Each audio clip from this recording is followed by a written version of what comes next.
आज की case studies के इस लेक्चर में बात होगी, अगर आपकी पत्नी ने आपके ऊपर झूठे आरोप लगाए हैं, बिना सबूत आरोप लगाए हैं, भर भर के आरोप लगाए हैं, आपके खिलाफ एक से अधिक कई केसेस दर्ज करवा दिए हैं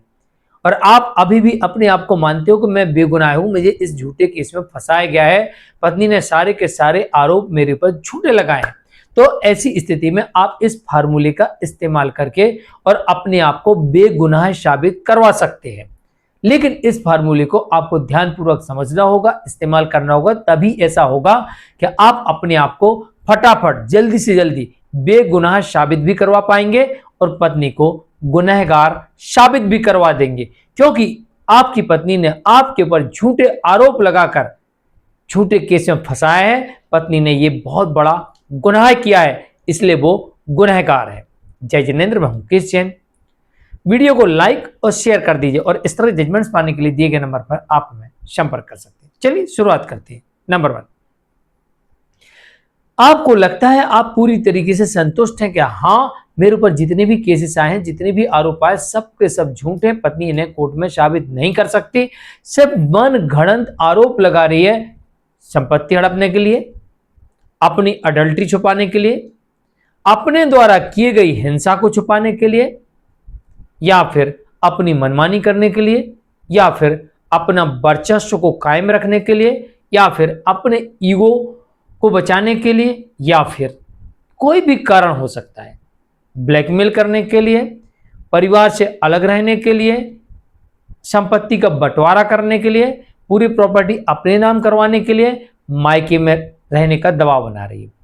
ऐसा करने के लिए, आपके ऊपर दबाव बनाने के लिए, प्रेशर बनाने के लिए, आपके ऊपर अगर झूठे केस किए, कोई भी कारण हो सकता है झूठे केस करने का, क्योंकि केस झूठा है तो कोई ना कोई इसके पीछे का लॉजिक होगा, कारण होगा। बिना किसी कारण के कोई व्यक्ति किसी के ऊपर झूठा आरोप क्यों लगाएगा? अगर आरोप झूठा है तो उसके पीछे उसका कोई ना कोई मकसद छुपा होगा। तो ऐसी स्थिति में अगर आपको लगता है कि आरोप झूठे हैं, पत्नी के पास कोई सबूत नहीं है, तो ऐसी स्थिति में, ऐसे केस में आप फटाफट आपत्ति दर्ज करवाइए, फटाफट आपत्ति दर्ज करवाइए और पत्नी से कहिए आपने आरोप लगाया तो सबूत दिखाइए। अगर आपने पुलिस कंप्लेंट वाला केस, दहेज उत्पीड़न वाला केस, इसको अगर रद्द करवा लिया तो बाकी के केसेस भी इस केस की वजह से रद्द हो सकते हैं, डिसमिस हो सकते हैं, क्योंकि जो पुलिस का केस होता है वो पुलिस इन्वेस्टिगेशन करती है, एक सरकारी एजेंसी पे उस पर जांच किया, या फिर जब कोर्ट से आता है तब उस पर भी पुलिस से जांच करवाई जाती है, और जांच के बाद अब कोर्ट में पुलिस आती है और साबित अपनी ही जांच को नहीं कर पाती है।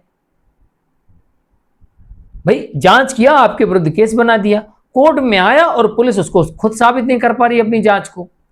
तो वो पुलिस कहती है हमको तो पत्नी ने कहा, हमने केस दर्ज कर लिया। तो इसका मतलब यह है कि पत्नी लगाए गए आरोपों को, आरोप झूठे लगा रही है, उसके पास कोई सबूत नहीं है और उसने सिर्फ कहा और पुलिस ने केस दर्ज कर लिया। पुलिस के पास भी अभी तक कोई सबूत नहीं मिला, पुलिस अपनी इन्वेस्टिगेशन में कहीं से कोई भी सबूत ढूंढ के नहीं ला पाई। तो ऐसी स्थिति में जितने केसेस चल रहे हैं वो भी सारे के सारे झूठे हैं। तो आप पुलिस केस हो चाहे कोर्ट से किया गया केस हो, इस केस में आपत्ति लगाइए, डिस्चार्ज पिटीशन लगाइए, रिवीजन में जाइए, क्वेश्चन में जाइए, हाई कोर्ट जाइए, सुप्रीम कोर्ट जाइए, लेकिन ऐसे झूठे केस में आपत्ति लगा के डिसमिस करवाइए,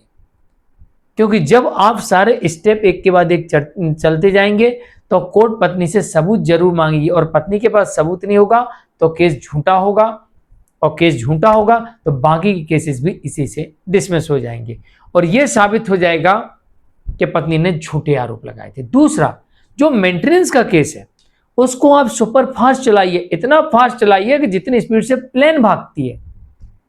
आपकी तरफ से इतनी तेजी से केस चलना चाहिए। इससे क्या होगा कि पत्नी को यह आभास नहीं होगा कि उसका मेंटेनेंस केस क्यों तेज चल रहा, उसे लगेगा कि मुझे फटाफट इसमें पैसा मिल जाएगा, लेकिन आप इसलिए उसको फास्ट चला रहे थे कि वो कोर्ट में आए तो गवाही तो दे, और गवाही में हम क्रॉस करेंगे, अपने सबूत दिखाएंगे, उससे सबूत मांगेंगे और हम अपनी बेगुनाही कोर्ट में साबित करने में सफल होंगे। लगता मेंटेनेंस लग जाए, इससे फर्क नहीं पड़ता, लेकिन हमारी बेगुनाही तो साबित हो जाएगी, और जब हमारी बेगुनाही साबित हो जाएगी तो फिर कोर्ट मेंटेनेंस देने से इनकार कर सकती है, डोमेस्टिक वायलेंस का केस डिसमिस कर सकती है,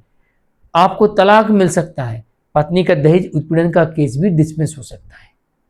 ये आपको सारे फायदे मिलते हैं। नंबर 3, झूठा सबूत देने पर, झूठा एफिडेविट देने पर, झूठी शिकायत दर्ज करवाने पर, झूठी केस दर्ज करवाने पर, ऐसे में आप पत्नी के विरुद्ध आपराधिक मामले भी दर्ज करवा सकते हैं, कॉम्पनसेशन की डिमांड भी कर सकते हैं। ये आपके पास अधिकार होता है, क्योंकि उसने झूठा सबूत दिया, अपराध किया, झूठा एफिडेविट दिया, अपराध किया, झूठे केस किए, अपराध किया। तो जिससे आपको नुकसान हुआ, क्षति पहुंची, प्रताड़ना हुई, इसके बदले में आप उसे दंडित भी करवा सकते हैं। जानकारी के लिए कमेंट में जरूर लिखिए, वीडियो को लाइक शेयर कर दीजिए। मिलते हैं एक और केस स्टडीज के एक और लेक्चर में। आज के लिए इतना ही। नमस्कार।